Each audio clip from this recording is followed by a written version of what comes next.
Mesdames et messieurs, bonsoir. Merci de nous rejoindre dans le décryptage de ce dimanche, un exercice hebdomadaire, toujours avec notre consultant politique qui est déjà en studio. Bonsoir à vous, Agapit Napoléon Mafoureka. Bonsoir Angèle, bonsoir à tous les téléspectateurs. Merci à ceux qui nous suivent depuis nos canaux digitaux, notre chaîne YouTube ainsi que notre site internet, le www.etelebenin.com. Nous démarrons cet exercice comme d'habitude par le tour des plateaux. Agapit Napoléon Mafoureka, vous avez suivi les différentes prestations de ce matin, de l'entretien au duel. En entretien, nous avons reçu M. Nathanaël Kitty, le duel, l'hebdo des éditorialistes. Alors, concernant le sujet mise en place du cadre de concertation de l'opposition, que dites-vous des différentes analyses de nos invités? Sur le bien fondé du cadre, je trouve qu'ils l'ont assumé, c'est leur droit donc d'avoir ce cadre. Je voudrais quand même saluer mon cher ami et frère Kitty, Nathaniel. J'ai été content de le voir par ici. Voilà, donc j'espère qu'il est revenu requinqué de sa formation et que sur le chemin de la production scientifique et de l'apport scientifique, il va essayer de faire beaucoup mieux. Parce que en termes de prestations d'aujourd'hui, je ne le trouve pas dans son bel habit. Je l'ai trouvé poussif. Poussif parce qu'il défendait quelque chose d'indéfendable pour un homme de science. Pourtant, il en était convaincu, au vu des arguments qu'il Non, sortait. en fait, c'est toujours le problème de savoir qui parle. En fait, quand l'universitaire parle et prend une posture politique qui ne revendique pas systématiquement, il a dit plusieurs fois qu'il est homme de science, qu'il est universitaire, qu'il a travaillé sur les élections, par exemple. Mais il dit des choses qui sont anormales. Comme quoi? Par rapport aux lois électorales. Il a dit qu'il a travaillé sur un certain nombre d'années, mais il n'est pas sans savoir que toutes nos années électorales, la plupart étaient des années chrysogènes. Et que nos codes électoraux ont toujours eu des problèmes. Ça, j'attendais de lui, je ne l'ai pas entendu. Il a parlé de la Sénat au début, mais la Sénat n'était pas acceptée par Soglo. Je l'ai dit. La Sénat, dès la deuxième année de la Sénat, c'est-à-dire en 96, en 1996, lors de l'élection présidentielle, entre les membres de la Sénat, ça a failli péter. Il faut saluer la mémoire de Maître Saïdou Agbantou, entre-temps président de la Commission béninoise des droits de l'homme, qui était président de la Sénat en 1995, qui a conduit les élections législatives de 1995 à bon port, et avec une maestria où on a pensé que la Sénat était une meilleure invention. La Sénat, c'était une composition politique. Oui, justement, il a dit que c'était tu m'observes, je t'observe. L'organisation des élections est technique. L'organisation des élections est technique. Ce n'est pas une affaire politique. Et si on ne revient pas à l'orthodoxie technique, nous allons toujours continuer à faire ce que nous faisons.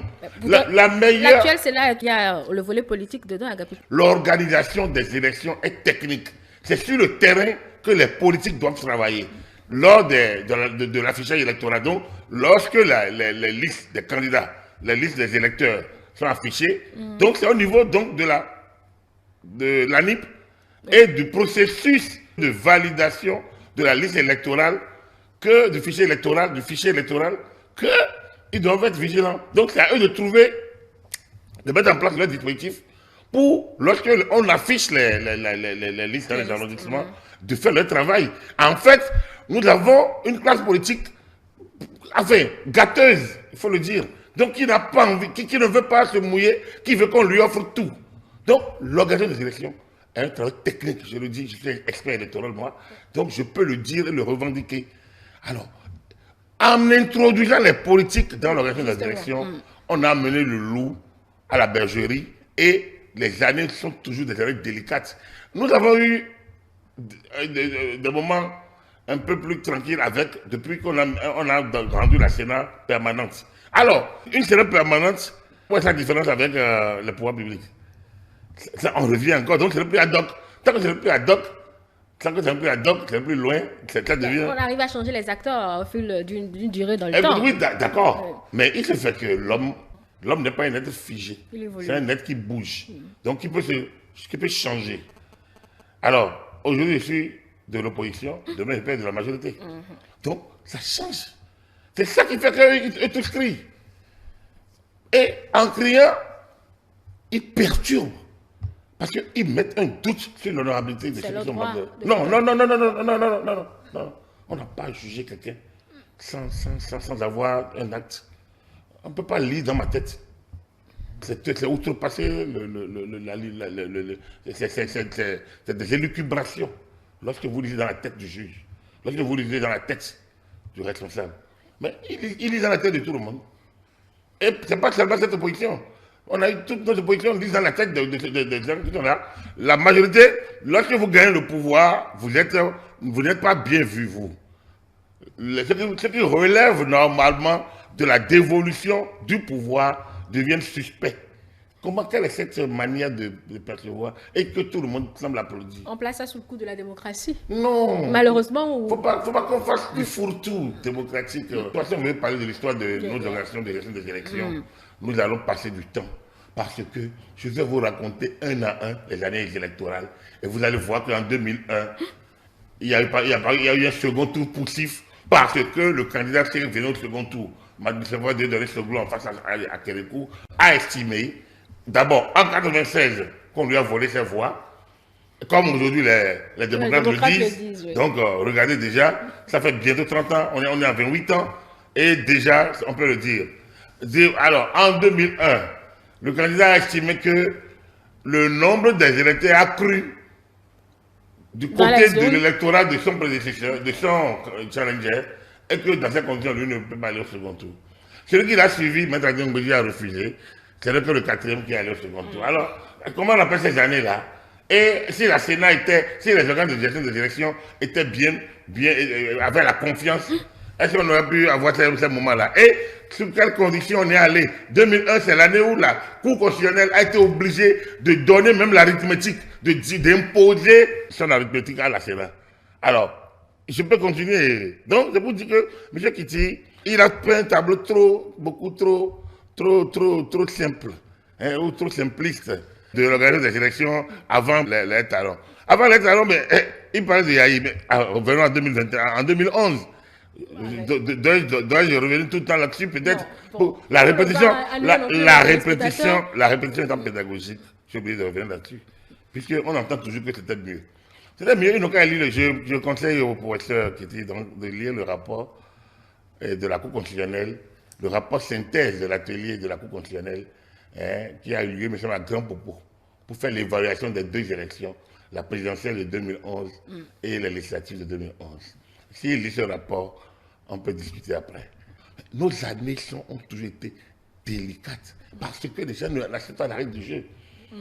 L'opposition parlementaire, en 2011, a voulu bloquer la mise en œuvre de la LEPI. Il a fallu que la Cour constitutionnelle impose. Mais les nombres de recours qu'il y a eu avant la proclamation des résultats, cette nuit-là, de mars 2011, mais, on se rappelle. Et toutes les attaques contre le maître Robert Dessous, je me rappelle encore. Mais aujourd'hui, les gens, ils ont l'amnésie facile. Hein? On a l'amnésie trop facile. Il faut qu'on puisse garder la mémoire froide pour pouvoir tirer, exemple, des erreurs passées. Je pense que nos années électorales ne sont pas faciles parce que les gens ne croient pas à nos institutions. Ils ont mis en place des institutions auxquelles ils ne croient pas. Et ça. Oui, parce qu'il passe, par exemple, cour aux ordres, vous avez entendu ça ce matin de la bouche de M. Kiti, la cour aux ordres, la justice aux ordres du gouvernement, justement. Si c'est véridique et que c'est comme ça dans leur tête, comment ils peuvent faire confiance à vos institutions? Vous avez, je vais peut-être devancer un truc sur vous. Ça me fait rire, la cour aux ordres. Oui. Vous savez, en 91, lorsqu'il a fallu mettre en place les institutions, la Cour est la première institution qui a été mise en place. Sa loi organique, c'est du 4 mars 1991. Et Kérékou dit que c'était pour moi. C'était pour lui. C'est ce qu'il disait. Alors, quand on est sorti de la conférence nationale, on est sorti avec le bureau. En tout cas, on est sorti avec une assemblée et une cour constitutionnelle de transition qui était le Haut Conseil de la République. Présidé par Monseigneur Isidore de Souza. Alors, dans la foulée de la présidentielle, la loi organique de la Cour constitutionnelle a été adoptée. Et pourtant, la transition, la Cour constitutionnelle a été installée en 1993. Parce qu'une fois ce gouvernement a gagné, ça a changé un peu la donne. Alors, cette Cour a commencé par être combattue dès lors que la loi organique a été adoptée. Et dans le camp Soglo, Qui est le premier qui a commencé par contester la décision de la Cour constitutionnelle? Professeur Théodore Orlo, ministre chargé des relations avec les institutions, porte-parole du gouvernement. Je ne sais pas s'il était porte-parole du gouvernement, mais il était ministre chargé des relations avec les institutions. Professeur Théodore Orlo. Il dit que la décision de la Cour constitutionnelle ne sont susceptibles d'aucun recours, mais elles sont susceptibles de critique. On était qu'à la première année de la vie du Haut Conseil de la République. Je ne dis même pas la Cour constitutionnelle, le Haut Conseil de la République.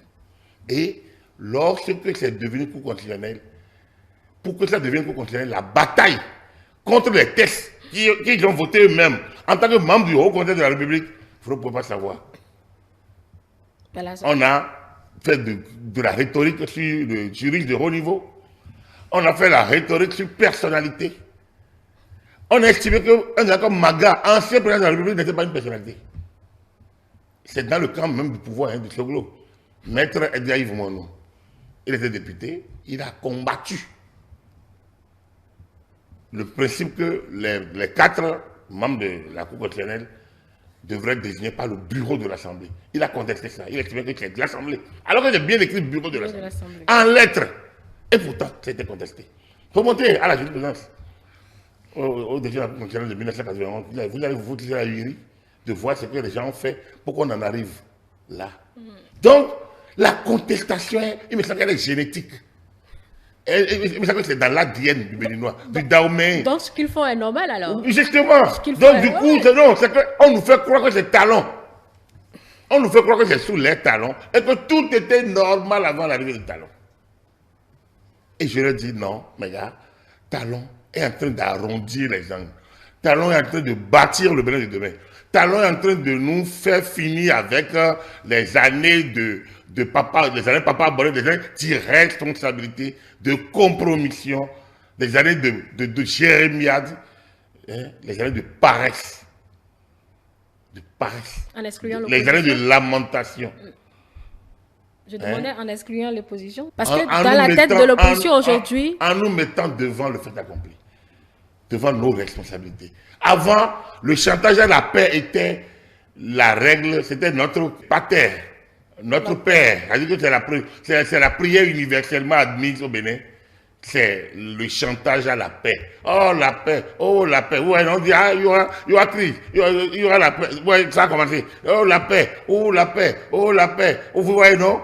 Les gens ont fait ils ont brûlé, ils ont agressé, ils ont blessé pour démontrer que c'était mauvais. Exactement comme les ancêtres, comme les premiers pères de la nation. Comme on faisait. J'ai en tête dans mes lectures, une année dramatique. Dramatique, en termes d'élection, c'est février-mars 1970, juste avant la mise en place du conseil présidentiel. Bon, là on faisait nos pas. Ouais, non. Non. 50 ans après, c'est pas meilleur. Parce qu'on fait tout chanter à la paix. On a créé les militaires ont dit, bon, nous allons faire les élections de manière régionale. Pour éviter, donc, nous allons concentrer les énergies. Et ils ont mis en place un militaire, le colonel Benton Ilomo, pour être président de la commission. C'était sanglant. Pourquoi? Parce qu'on veut démontrer que c'est mauvais. On met toujours le feu. Et on vient jouer au sapeur-pompier. Donc, ce que je veux dire par là, c'est dire que nos élections ont failli capoter en 1996, en 2001, en 2011, parce qu'on a refusé de respecter la règle du jeu. Alors, donc, qu'on ne nous vienne pas aujourd'hui pour dire que les tests étaient meilleurs. Alors, on en vient maintenant aux institutions. Donc, je vous parlais du rejet des institutions. Oui. Oui, quand j'entends la manière dont des universitaires parlent de nos institutions, je me dis, finalement, il reste qui pour les faire respecter? Quand tu es professeur de droit public, quand tu es politiste, quand tu enseignes, et tes étudiants te voient dire certaines choses, c'est inquiétant. On ne va pas faire la leçon avec quelqu'un. Non, je ne fais pas la leçon, mais je pose un problème. J'ai des préoccupations. Je suis éducateur, je suis formateur. Oui. Je suis éducateur. Je suis ahuri quand j'entends nos universitaires dire certaines choses. J'ai entendu, professeur Orlo, dit, comme je vous ai dit, c'est une symphonie, hein, c'est une synchronisation. Et suivant mon regard, vous verrez bien que nous sommes dans un schéma. C'est le schéma de la cabale, de complot. C'est un schéma complotiste. Où on se met, on organise les actions en synergie pour atteindre la cible. Ouais, les gens disent, vous avez demandé ce matin à vos frères Kéti, comment comptez-vous dire parvenir dire le peuple avec eux? Il est où ce peuple qui est avec eux? Ce peuple est où? Ce peuple, c'est pas là où les gens ont forcé la violence. C'est là où il y a le peuple. C'est où est le peuple depuis 2018-2019? Donc, je cherche le peuple. Il est au sein de la population, certainement. Je cherche le peuple dont il parle. Je ne le trouve pas. Le peuple, c'est celui qui sort pour voter. Mais quand vous violentez, quand vous menacez les gens, le gars dit, je n'ai ni mangé la noix de palme, ni la paix, l'huile rouge. Comment voulez-vous que je me présente avec les lèvres rouges? C'est ça on dit chez nous. Bien sûr. Un madoudé, madouami. Donc, c'est pour que tu vas créer madoudé, madouami. On l'a compris. Mais la population, vous les menacez. On dit, il y aura violence, mais les gens, ils font autre chose. Pourtant, il y a des gens qui sont accessibles à leur discours. Il y a des gens qui les accompagnent, qui sont dans la population. Enfin. Des citoyens qui se retrouvent dans leur élan. Bon, vous savez, Ponce Pilate a trouvé des gens pour pouvoir leur donner acte, pour lui donner acte. Hein? Donc c'est logique. Mais quand on dit les gens, c'est logique aussi. La diversité sociale ou sociétale, c'est logique. Oui. Justement. Mais ces gens-là, en 2023, quand ils sont allés aux élections de 2022, les gens dont vous parlez, qui sont avec eux là, pourquoi on ne leur a pas donné la majorité pour aller au Parlement? Vous connaissez leur réponse? Oui, mais c'est ça le déni. Vous connaissez Ils ont été volés. Exactement. Ils n'ont pas été volés quand la Cour constitutionnelle les a presque imposés pour aller aux élections. Mais ils ont été volés quand on a donné les résultats. Ce n'est pas la Sénat. Je dis toujours, vous l'avez appelé ce matin, mais la Sénat n'a pas à leur donner ces résultats. La Cour constitutionnelle. Il en est convaincu. Le procès critique sait, tout comme Olo sait, tout comme Batakot sait, tout comme les hauts juristes autour du président Yahi, ils savent que la Cour constitutionnelle en matière électorale est juge de tout le contentieux. Donc la Cour constitutionnelle n'a pas besoin de résultats de la Sénat. Je défie n'importe quel juriste. La Cour constitutionnelle n'a pas besoin des PV de la Sénat. Elle juge donc pour les irrégularités qu'elle a pu constater par elle-même. Alors, pourquoi on parle de la Sénat? Pour confronter. Non, du tout. Non. Sinon, c'est manque de transparence. Non. La Cour met ces gens sur le terrain. L'élection présidentielle, c'est l'élection au cours de laquelle la Cour est juge de tout le contentieux. Oui. Évidemment, là, c'est les élections législatives. Mais la Cour a formé des huissiers. L'autre, j'ai parlé des élections présidentielles. Mais 2023, c'est les élections législatives. Donc, pour les élections législatives, la Cour a formé des huissiers. Du coup, la Cour est allée au-delà de ce que la loi a dit, la Constitution. Et s'est comportée comme si on était dans la dynamique de l'élection présidentielle. Donc, en demandant les résultats de la Sénat, la Cour n'avait pas besoin de ça pour statuer. La Cour avait des données qui n'avaient pas besoin. Donc, mais du point de vue formel, dans le respect de la Constitution, la Cour a besoin effectivement des résultats de la Sénat pour statuer. Mais lorsque vous êtes, le droit électoral n'a pas dit que c'est celui qui accuse. Qui apporte les preuves. C'est un droit commun. Et le droit électoral ne fait pas ombrage à ça.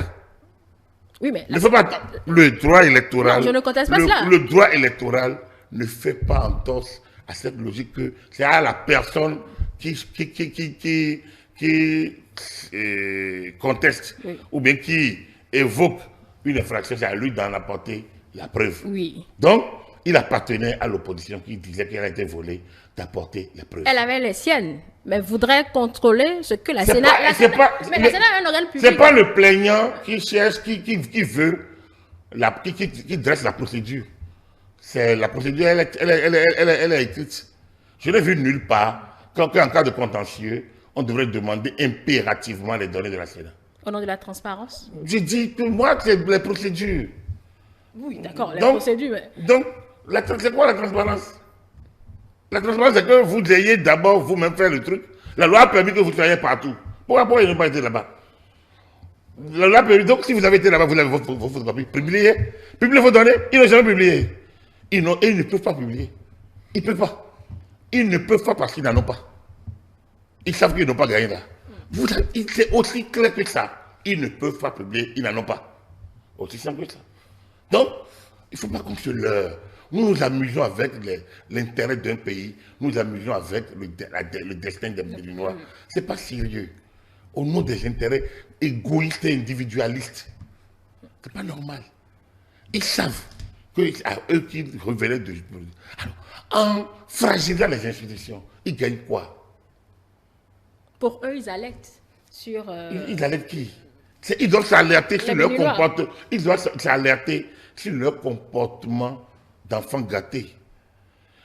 En 2019, le président Talon les a réunis et a demandé que si l'Assemblée peut faire quelque chose, de le faire pour qu'on aille aux élections dans les conditions, ce qu'ils appellent l'élection inclusive. Oui. Le président Mbedji avait été chargé de conduire le comité paritaire. Mais on n'a jamais acté. Pourquoi? Mais on devrait le faire. On n'a jamais acté. Mais pourtant, ces personnes-là circulent et racontent à qui veut les entendre qu'on les a exclus. Hein? Vous voyez, c'est-à-dire que moi j'ai un problème. Le truc est là. Et tout le monde contourne.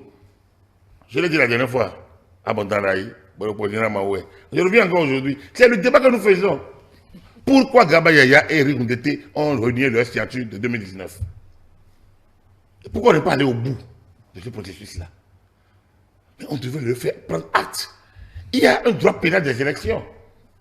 Oui, vous le dites. Normalement, on devrait le faire. C'est une forfaiture. Pas pourquoi on envoie quelqu'un en prison. Pas pourquoi on condamne. Mais on le fait donner acte. C'est comme ça que ça devrait normalement fonctionner. Ça permet qu'on ne répète plus les mêmes choses.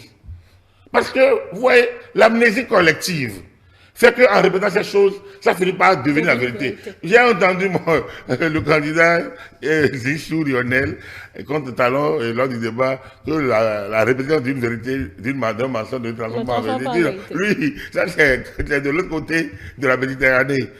En force, quand un peuple se joue à l'amnésie collective, la répétition du mensonge devient vérité. Parce que personne ne vient contredire. Je pense qu'il y a trop d'approximations, de déclarations fantaisistes et en griffe, je suis obligé d'être un peu élégant, en griffe de mensonges dans tout ce qui se dit. Il y a trop de tout ça. Il faut qu'on remette la balle, je ne vais pas être pareil comme mon président local, au centre du village. Et il faut remettre la balle là. C'est-à-dire qu'on refuse à la Cour constitutionnelle son rôle, on refuse au tribunal leur rôle, on refuse au Parlement son rôle, c'est la minorité qui est là-bas qui joue son jeu, les autres sont des majorités mécaniques, monocolores. Oui. Et là également, je dis, mais aucun droit public ne connaît le thème monocolore. Une élection, il n'y a pas de couleur aux élections, il y a une loi. Bon. Et elle s'impose à tous. Là, donc, il n'y a pas de monocolore. C'est faux, il n'y a pas de Parlement monocolore. C'est des construits hein, de mauvais perdants. Il n'y a pas de monocolore. Parce que vous ne pouvez pas rentrer dans la tête d'un homme. Vous connaissez l'intention derrière, c'est les partis de la même sensibilité qu'ils appellent monocolore. Personne, il n'y a pas de... Quand vous allez aux élections, vous interpellez le peuple. Tant que vous êtes deux, vous n'êtes plus les mêmes. Il n'y a pas un individu de placer qui que ce soit. Il y a quelqu'un qui dit, le chien est tellement ouvert que bon, on dit bon, d'accord, c'est la partie de... Qu'est-ce qu'on appelle partie de même? Vous ne voyez pas qu'il y a des mêmes. Les Qataris, en football, ont une équipe ici, ont une équipe là-bas. Et pourtant, quand ils se retrouvent en Champions League, quand ils doivent jouer, on dit non, comme ça appartient aux Qataris, là, ils ne jouent pas. Il y a des équipes qui ont les mêmes sponsors. Quand ils se retrouvent, on dit bon, comme c'est sponsor là, non, quand même. Il n'y a pas de... Je ne vois pas. Vous ne pouvez pas juger les gens. Tant qu'il y a deux, il y a compétition. Il n'y a pas quelqu'un de classé. L'élection doit être libre. D'abord, l'élection doit être plurielle. Donc, le test, le principe de la légalité de l'élection doit se faire de telle sorte que la loi soit des lois ouvertes à toutes, des lois opposables à tous. Est-ce que c'est ça le cas? Oui, c'est ça le cas. Après, les restrictions sont pour tout le monde. La loi, c'est ça la fonction d'une loi. C'est ça que les droits doivent être pour tout le monde. Oui. C'est ça que les restrictions. Ça, Donc, c'est ça, c'est bien ça. norme, oui. Donc, une loi, c'est une loi. C'est ça. Et la loi est votée depuis maintenant pratiquement 8 mois. Oui. Bien. Donc, quel est le problème qu'ils ont? C'est aller contre eux. C'est le principe de la majorité. Au Parlement, c'est un peu ça. La loi a suivi tout le processus.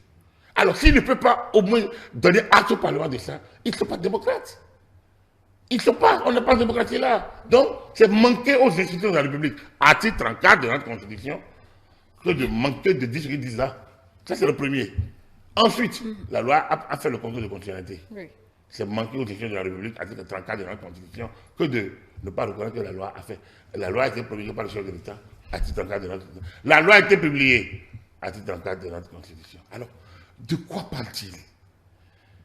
Si eux se plaignent d'une loi, comme je le dis toujours, et nos pauvres populations, ils sont tranquilles, on en multiplie. Regardez, moi je suis responsable d'entreprise, mais la loi des finances qui est votée chaque année, vous êtes obligé d'aller chercher pour voir quels sont les éléments nouveaux en termes de fiscalité, en termes de comportement que vous devez être, même citoyen.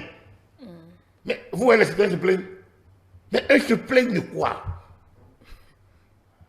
C'est pas ça la démocratie. C'est la ruse de la majorité. Oui, mais quand vous imposez le principe que c'est la majorité qui prend le pas, alors, oui, la ruse fait partie du jeu. S'ils se laissent ruser, c'est qu'ils ne sont pas intelligents. Bon, c'est là où ils ne sont pas d'accord. S'ils se laissent ruser, c'est qu'ils ne sont pas intelligents. Bon, s'ils se laissent ruser, je l'ai toujours dit, la main de Maradona n'a jamais été annulée, le but n'a jamais été annulé. En 86, Maradona, avec sa taille, a trompé tout le monde entier.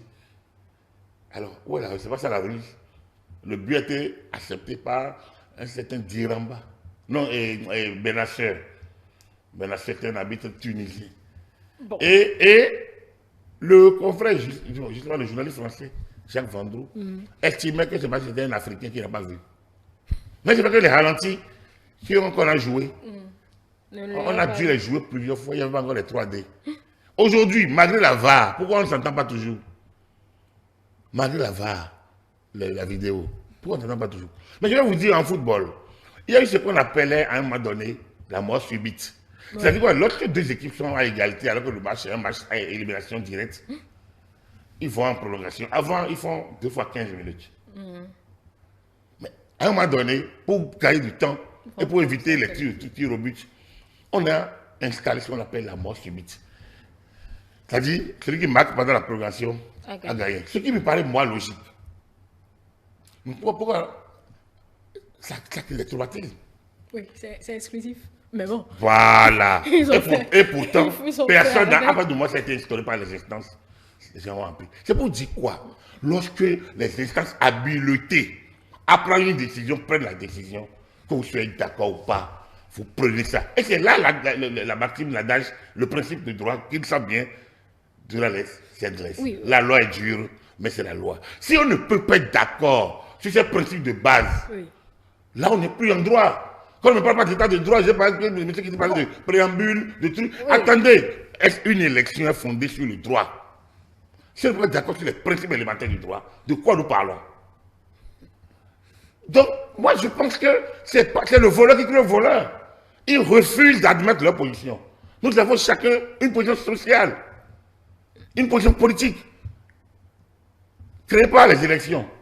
On appelle ça les rapports de force sur le terrain, après les élections. Mais ils ont une position que les élections les ont amenés à avoir. Leurs errements, leurs pérégrinations, les mauvais choix parfois. Donc, ça les a amenés là où ils sont. Il faut qu'ils reconnaissent ça.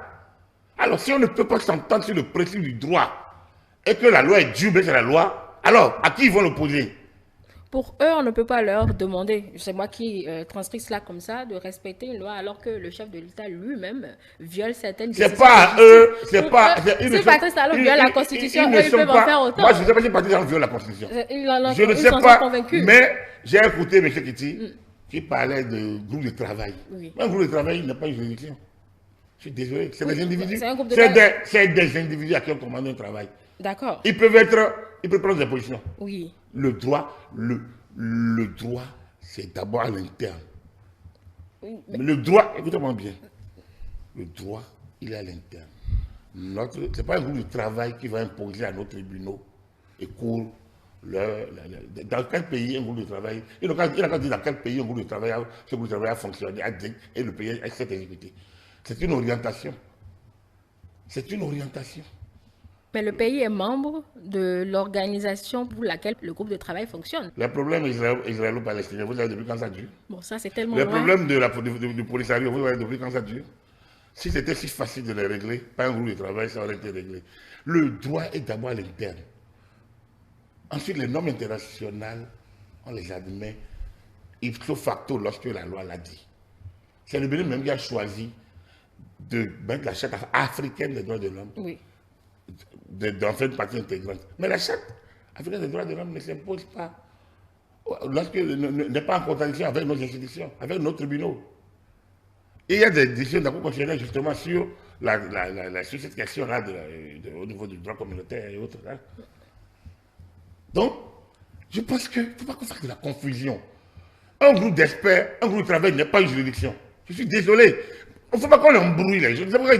Est-ce que lorsqu'on est devant les étudiants, on est fier de dire ces choses-là après sur les médias et retrouver voir les étudiants? De leur explication, c'est que si le groupe de travail appartient à l'ONU, c'est que l'ONU les reconnaît et le Bénin est membre de l'organisation. Quelle pauvreté, quelle pauvreté, quelle simplicité, c'est pas logique. Quel dommage. Il n'y a aucune logique dans ça. Je dis, quelle pauvreté, quelle simplicité, quel dommage. On ne peut pas penser ça. On ne doit pas penser ça. Il savent que c'est pas ça. Cessons de jouer à ce jeu. C'est pas loyal. Si on aime le Bénin, on parle du Bénin. Jouons à la régulière. Perdons à la régulière. Ils savent que ce n'est pas normal ce qu'ils disent là. Ils savent. Un groupe de travail, quand l'ONU, les organes dirigeants de l'ONU, on le connaît. L'ONU n'est pas un tribunal. L'ONU n'est pas un tribunal, donc l'ONU ne peut pas dédier ce que le tribunal a dit. Et qui a donné le pouvoir alors au groupe de travail? Il faut aller lire les textes, l'article 5 ou bien quoi là. Il faut aller lire les textes de l'ONU. Et vous allez comprendre. Ils mentent, ils savent qu'ils mentent. Ils trompent le peuple. Le groupe, ouais, le chef d'État peut mettre en place un groupe d'experts. Quand Yahiboune est arrivé, oui, il a mis en place un groupe de travail, un groupe d'experts, un groupe de réflexion, un groupe pour regarder les conditions possible pour réviser notre constitution. Est-ce que les gens lui ont donné la main pour réviser la constitution? Le groupe a déposé son rapport. Le groupe a commencé par lui faire un procès qu'il a touché à des choses sans leur dire. Le groupe n'est qu'un groupe. Pas la constitution du Bénin n'a pas imposé le groupe, n'a pas demandé un tel groupe. Donc, c'est le commanditaire qui est responsable du contenu. Maintenant, vous pouvez, à la mise en œuvre, s'il y a des choses qui l'intéressent, vous pouvez dire, ah, nous ne sommes pas dedans. Quand le président Talon est arrivé, il a mis en place un groupe sur la révision de la Constitution ici, sur le contenu de notre Constitution, par exemple. Beaucoup ont été membres de ce groupe-là. Est-ce que ça, le contenu, est-ce que quand on est allé devant les députés, est-ce qu'on a eu en 2017 la révision de la Constitution? Voilà, donc, c'est pour vous dire qu'un groupe de travail demeure, il reste un groupe de travail. Un groupe de travail n'impose pas. Et puis l'ONU n'est pas une juridiction. Est-ce qu'au moins la Commission des droits de l'homme de l'ONU n'est pas une cour? Est-ce qu'on peut s'entendre à ça? Et la Cour de justice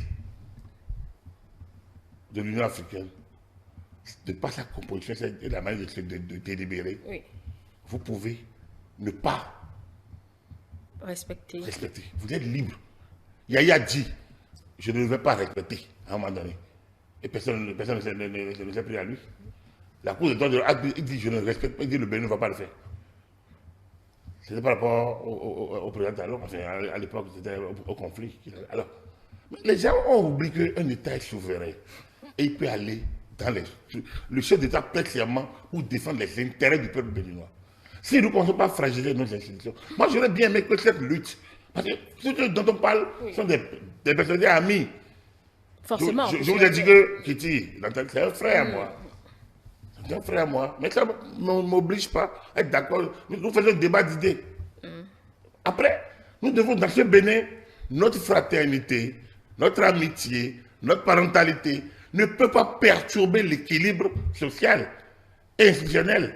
Nous devons au Bénin cette loyauté. Donc, au nom de la... Je prie mes amis de l'opposition, au nom de cela, D'aller à l'évidence. La démocratie a des exigences. Fondée, c'est la loi de la majorité, établie par les élections. Patrice Talon est venu en 2016, tout le monde a applaudi. Tout ce depuis qu'il est arrivé, tout ce qu'il fait est basé sur la loi. Alors, de quoi il parle? C'est eux qui disent que le président, c'est un individu qui dit que le président viole une loi. Oui, il est libre de le dire, mais il n'a pas eu de juridiction. Comme si un match fini, chacun commande le comportement de l'arbitre.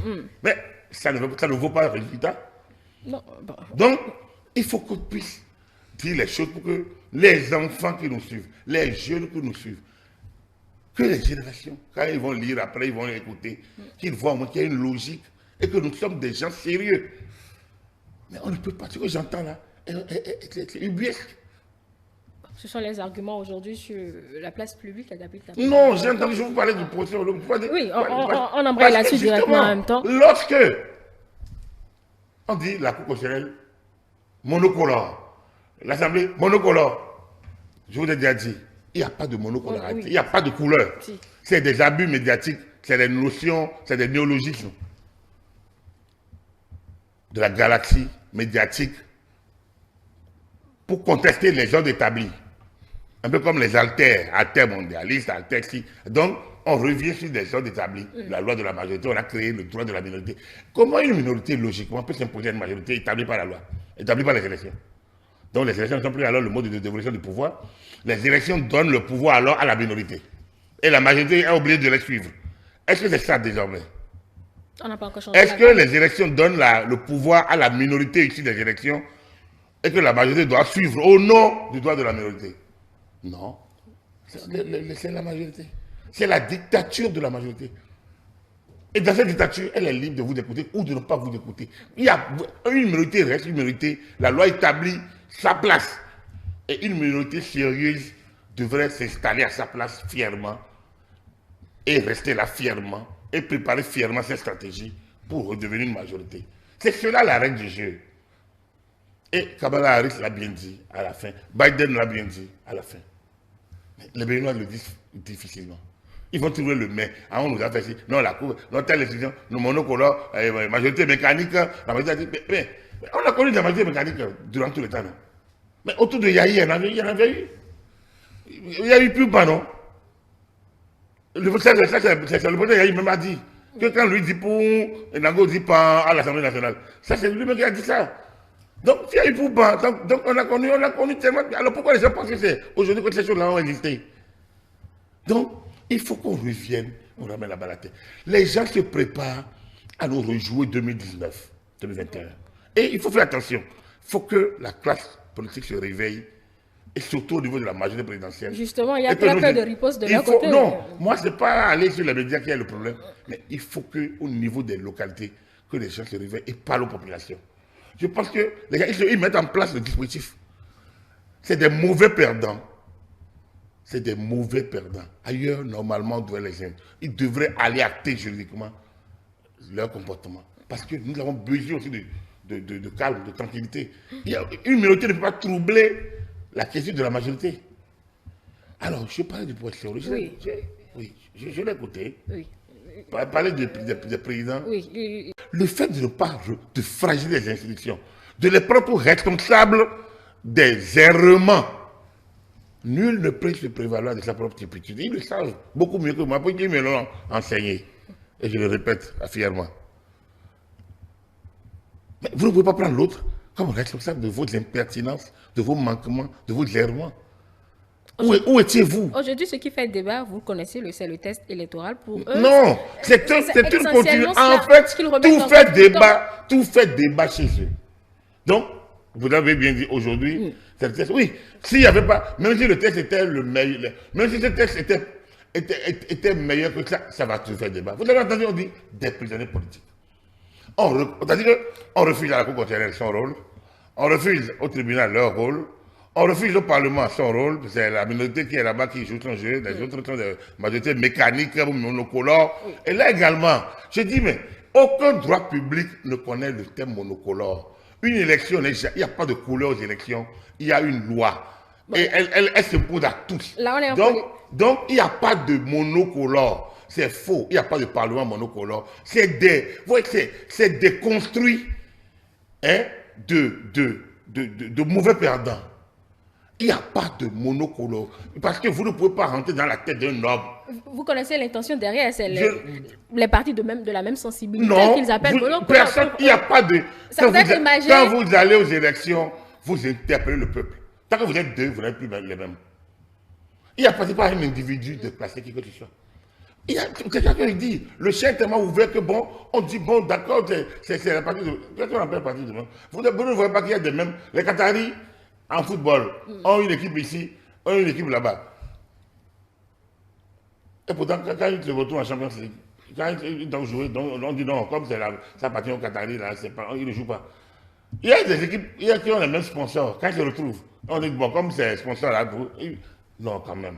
Il n'y a pas de. Je ne vois pas. Vous ne pouvez pas juger les gens. Tant qu'il y a deux, il y a compétition. Il n'y a pas quelqu'un de classé. L'élection doit être libre. D'abord, l'élection doit être plurielle. Donc, le test, le principe de la légalité de l'élection doit se faire de telle sorte que la loi soit des lois ouvertes à toutes, des lois opposables à tous. Est-ce que c'est ça le cas? Oui, c'est ça le cas. Après, les restrictions sont pour tout le monde. La loi, c'est ça la fonction d'une loi. C'est ça que les droits doivent être pour tout le monde. Oui. C'est ça que les restrictions. Donc, c'est ça qui c'est bien ça. Norme, oui. Donc, une loi, c'est une loi. C'est ça. Et la loi est votée depuis maintenant pratiquement 8 mois. Oui. Bien. Donc, quel est le problème qu'ils ont? C'est le principe de la majorité. Au Parlement, c'est un peu ça. La loi a suivi tout le processus. Alors, s'il ne peut pas au moins donner acte au Parlement de ça, ils ne sont pas démocrates. Ils ne sont pas, on n'a pas de démocratie là. Donc, c'est manquer aux institutions de la République, article 34 de notre Constitution, que de manquer de dire ce qu'ils disent là. Ça, c'est le premier. Ensuite, la loi a fait le contrôle de constitutionnalité. Oui. C'est manquer aux institutions de la République, article 34 de notre Constitution, que de ne pas reconnaître que la loi a fait. La loi a été promulguée par le chef de l'État, article 34 de notre Constitution. La loi a été publiée, article 34 de notre Constitution. Alors, de quoi parle-t-il? Si eux se plaignent d'une loi, comme je le dis toujours, et nos pauvres populations, ils sont tranquilles, on en multiplie. Regardez, moi je suis responsable d'entreprise, mais la loi des finances qu'ils ont votée chaque année, vous êtes obligé d'aller chercher pour voir quels sont les éléments nouveaux en termes de fiscalité, en termes de comportement que vous devez être, même citoyen. Mais vous voyez les citoyens se plaignent. Mais eux se plaignent de quoi? Mais c'est pas ça la démocratie. C'est la ruse de la majorité. Oui, mais quand vous imposez le principe que c'est la majorité qui prend le pas, alors, oui, la ruse fait partie du jeu. S'ils se laissent ruser, c'est qu'ils ne sont pas intelligents. Bon, c'est là où ils ne sont pas d'accord. S'ils se laissent ruser, c'est qu'ils ne sont pas intelligents. Bon, s'ils se laissent ruser, je l'ai toujours dit, la main de Maradona n'a jamais été annulée, le but n'a jamais été annulé. En 86, Maradona, avec sa taille, a trompé tout le monde entier. Alors, voilà, c'est pas ça la ruse. Le but a été accepté par un certain Diramba. Non, et Benacher. Benacher était un habitant tunisien. Bon. Et le confrère, justement, le journaliste français, Jacques Vendroux, estimait que c'était un Africain qui n'a pas vu. Mais c'est parce que les ralentis qu'on a joué, on a dû les jouer plusieurs fois, il y avait encore les 3D. Aujourd'hui, malgré la VAR, pourquoi on ne s'entend pas toujours? Malgré la VAR, la vidéo, pourquoi on ne s'entend pas toujours? Mais je vais vous dire, en football, il y a eu ce qu'on appelait à un moment donné la mort subite. Ouais. C'est-à-dire que lorsque deux équipes sont à égalité, alors que le match est un match à élimination directe, ils vont en prolongation. Avant, ils font 2 fois 15 minutes.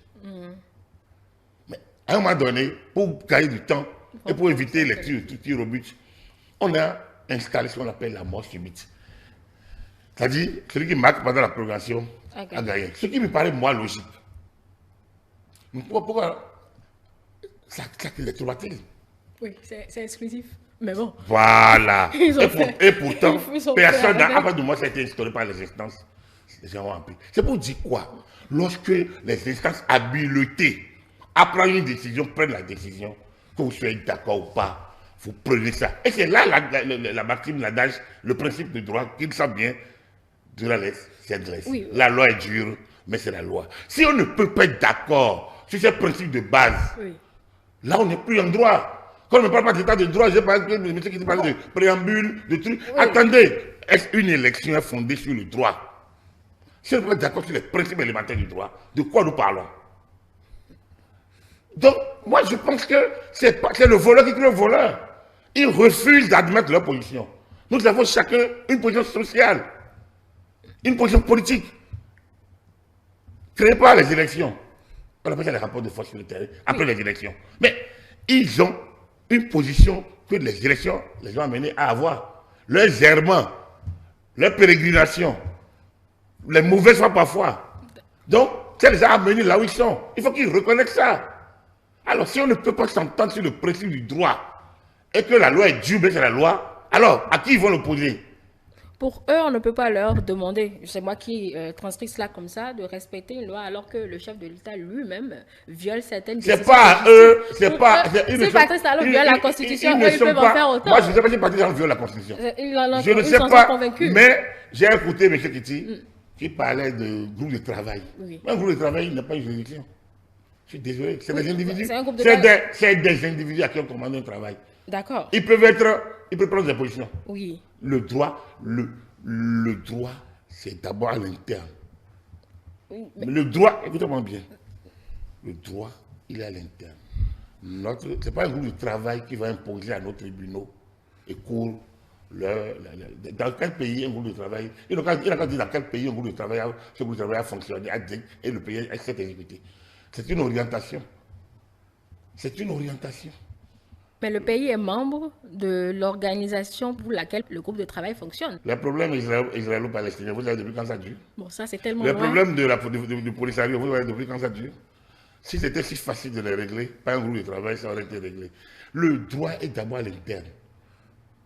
Ensuite, les normes internationales, on les admet ipso facto lorsque la loi l'a dit. C'est le Bénin même qui a choisi de mettre la charte africaine des droits de l'homme. Il n'est pas sûr que les présidents en prêtant serment ont lu la constitution sur laquelle ils prêtent serment et jurent de protéger. Il n'en est pas sûr. C'est ce qu'il a dit essentiellement. Oui. Et c'est encore... Le professeur Olo, c'est une icône. Oui. Le professeur Olo, c'est une icône. Quand quelqu'un comme moi doit parler normalement du professeur Olo, on doit d'abord faire la différence. Je suis juriste. Je suis des cours de droit public et dans la sous-région, en Afrique, dans le monde, le professeur est une icône. Mais lorsque l'icône descend à ce niveau, c'est inquiétant. Qui est-ce qui a écrit la loi, la Constitution? Il fait partie de la Commission constitutionnelle de 90. Membre du présidium de la conférence nationale. C'est l'un des derniers résistants. Parce qu'il était dans la quarantaine, là maintenant il doit avoir tout de 70. Donc, c'était eux, agrégés. Il était jeune et fringant et puis éloquent. Donc, nous a fait rêver. Bon, moi, il faut pas dire qu'ils m'ont conduit vers le droit. Donc, c'est pourquoi il dit qu'il doit faire une différence au professeur Orlo. Mais après, ministre des Relations avec les institutions, dans le premier gouvernement. Oui. Soglo. Et c'est le premier pourfendeur de la Constitution, je vous ai dit ça. Mais il a été ministre de Soglo, donc Soglo a mal lu, donc Soglo ne connaît pas le serment qu'il a prêté. À l'ERS Kérékou. Oui. Kérékou a fait 10 ans, donc on n'a pas vu le procès. Mais les 10 ans de Kérékou, quand on reproche à Kérékou, laxisme. Kérékou a dit je ne toucherai à rien à cette affaire, à leur constitution, parce que c'est contre moi qu'ils ont amené ça. Et il n'a touché à rien. Et à la fin, pourquoi on a dit il faut changer, on doit changer? Pourquoi on a dit que Kérékou là vraiment. Bah, ok. Soglo et l'autre, Yahi est venu. Olo, le professeur Olo n'est pas resté en dehors. Est-ce que pendant ce temps, il a dit à président Yahi qu'il a mal lu? Non, on ne sait pas. Donc, c'est pour dire quoi? Donc, pendant tout ce temps, lui, il a eu l'occasion de dire à Soglo, de dire à Kérékou, de dire à Yahi, qu'ils ont mal, ils ne connaissent pas le contenu des sermons. En fait, il y a certains qui estiment que c'est leur cours. Parce que c'est eux qui l'ont taillé. Et donc, ils pensent que ça doit aller dans le sens qu'ils ont voulu. C'est peut-être le père est toujours fier de ses enfants, tellement parfois qu'on n'a pas l'impression, on n'a pas envie de les laisser libres. C'est logique. Mais quand même, le professeur Olo va rester comme une icône. En tout cas, pour moi, c'est une icône de la République. Mais comme je le dis toujours, c'est le respect comme vous à quelqu'un n'empêche pas qu'on puisse dire qu'on n'est pas d'accord. Et je pense que moi, je ne suis pas d'accord avec lui. Ce qu'il dit ce n'est pas comme ça qu'il faut le dire. Aucun président de Soglo à Talon, de Kérékou à Yaï, n'a vendu une parcelle de notre pays. Le serment, on peut aller au texte du serment. Et moi, je dis là que de mon analyse et de ce que j'ai appris de lui pour être Théodore en tant que président du droit, et de tous les autres juristes que j'ai pu croiser ici ou là, je dis, chaque président a fait de son mieux, de ce qu'il a cru faire pour l'État. Personne n'a violé ce serment, réellement. Personne. Donc, ce qu'a dit le professeur Olo, je pense qu'un débat comme ça, en amphithéâtre, serait intéressant. Et moi, je souhaiterais que, puis il y en a beaucoup de disciples qui sont aujourd'hui agrégés. Moi, j'aurais bien aimé que ce débat arrive au Parlement, en amphithéâtre. Et il faut bien que l'université prolonge parfois certains débats, mais du point de vue scientifique. C'est une quête, c'est une requête. Je ne vais pas voir au chapitre de ce côté-là, mais je prie, je demande humblement à ceux qui ont vu au chapitre, aux agrégés, aux docteurs, aux chercheurs, de bien vouloir se saisir de cette déclaration et de prolonger le débat pour que, peut-être que nous on se trompe, peut-être que je me trompe d'analyse et je serais content de lire leur réflexion sur la question. Là, du point de vue scientifique. Mais, tel que je l'ai dit, c'est mal dit, je peux le dire humblement, c'est mal dit, parce que à l'analyse, je ne vois pas de quoi il parle. Allez, on va finir rapide Napoléon Maforécan sur ce dernier aspect. On en a parlé sur l'hebdo des éditorialistes aujourd'hui. Il s'agit de cette session de la conférence épiscopale du Bénin. Les évêques se sont retrouvés, ont apprécié les efforts qui sont faits au plan social, mais néanmoins ont exprimé leurs préoccupations sur les conditions sociales de certains citoyens béninois et aussi les cas de suicide qui se multiplient. Ils ont aussi dénoncé, ou plutôt, ils ont été catégoriques sur toute prise de pouvoir par les âmes. Ils l'ont dénoncé à Agapit Napoléon Maforécan. Peut-on dire que cette fois-ci, ils ont joué leur rôle?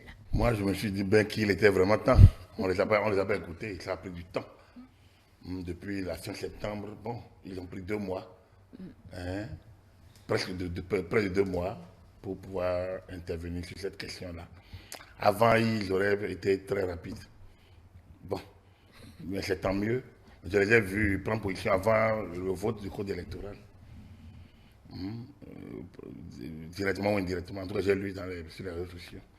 Donc, j'ai dit que bon, il était bien temps. Moi, j'ai bien aimé, je dois dire le contenu de leur communiqué. J'ai bien aimé, c'est bien structuré. Bon, enfin, je ne vais pas les juger.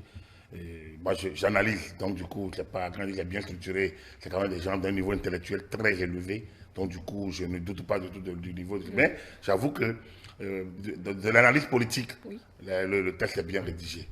2 ou 3 choses quand même. Ils ont parlé de suicide, des cas de situation donnée. Oui, il y a certains qui sont encore en parlant de l'analyse sociale. Là, je peux interpeller l'Église elle-même.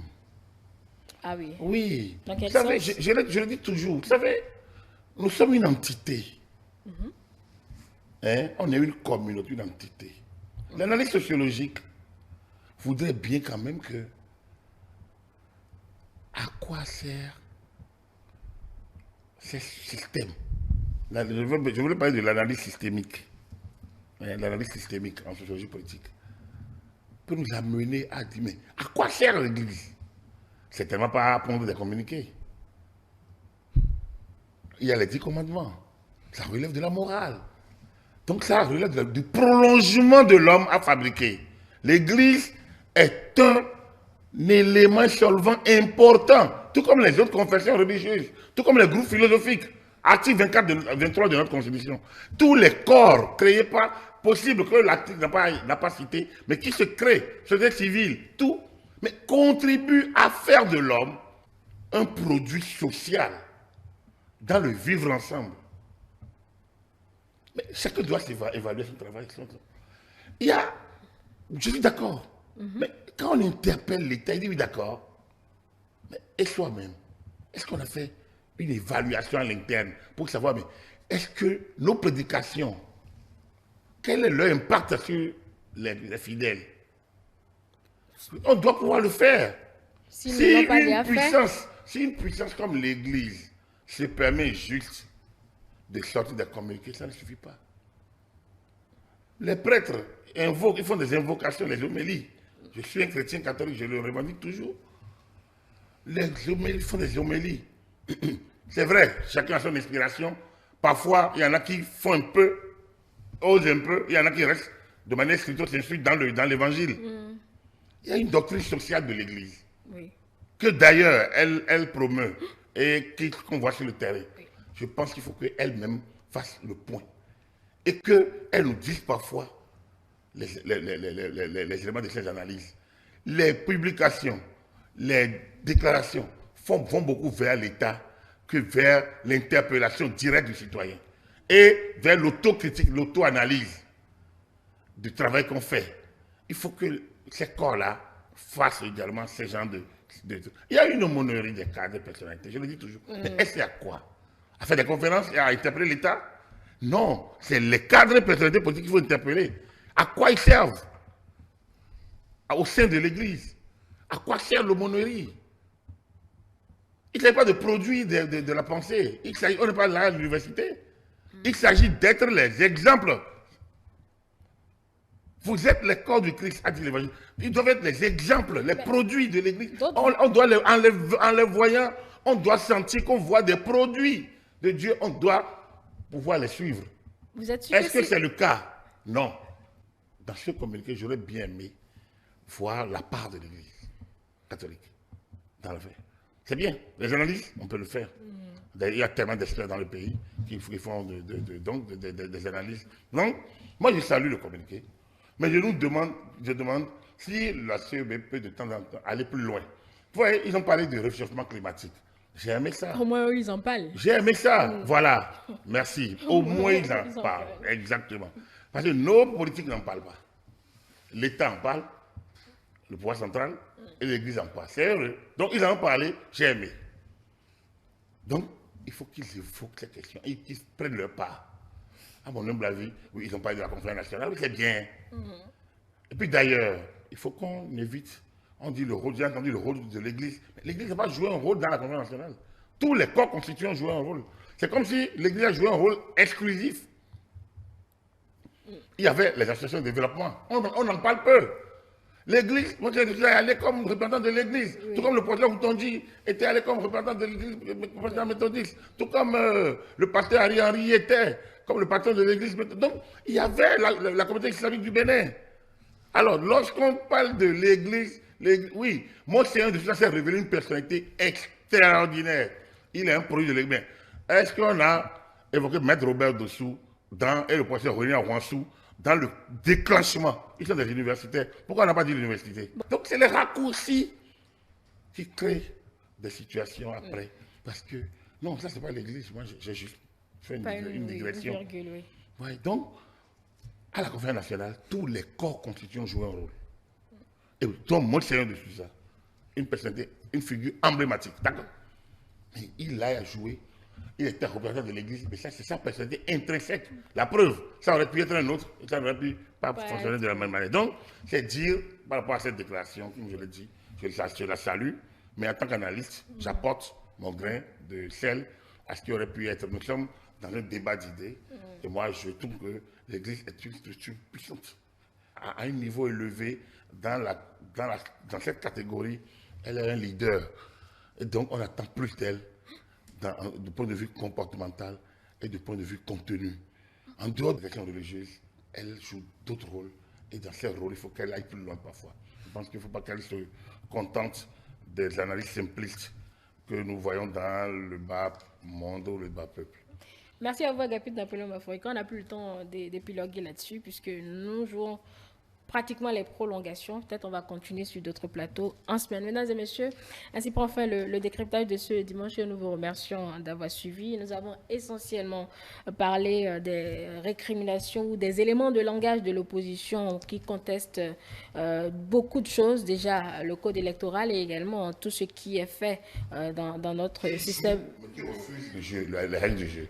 Qui joue et qui refuse les règles du jeu. Il faut le dire. Nous avons parlé d'une opposition qui joue mais qui refuse la règle du jeu, donc qui triche. Voilà. Merci à vous, mesdames et messieurs. Juste derrière, c'est votre programme Nouyeng Bassa que vous retrouvez avec votre animateur du jour. Je vous rappelle que le décryptage est disponible sur nos plateformes numériques, notre site internet, le www.etelebénin.com, notre chaîne YouTube Télébénin. Vous pouvez nous suivre un peu plus facilement sur notre application que vous téléchargez sur Play Store. Nous étions en direct du studio François Xavier en Limnomont, Télé avec vous. Pour